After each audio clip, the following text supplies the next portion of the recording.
Alright, so this is the round 3, which is the final round of this video series. So now I'm going to test on the best video resolution that is supported by this dashcam.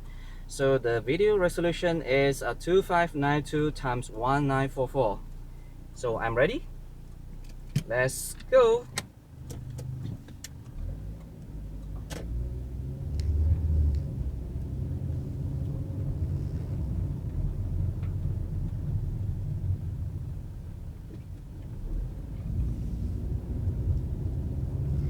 So I hope that you enjoy this video on the screen.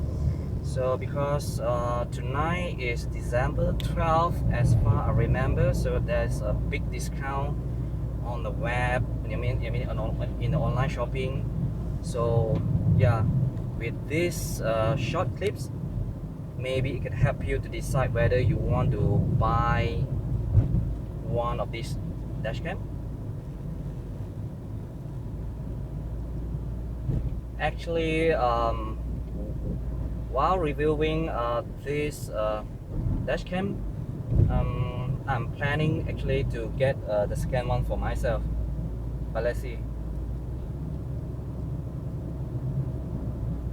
Okay, so we are close to our destination again. So well, yeah, please remember to give me your comments or whatever suggestions. Yeah, and hope you enjoy watching. Bye.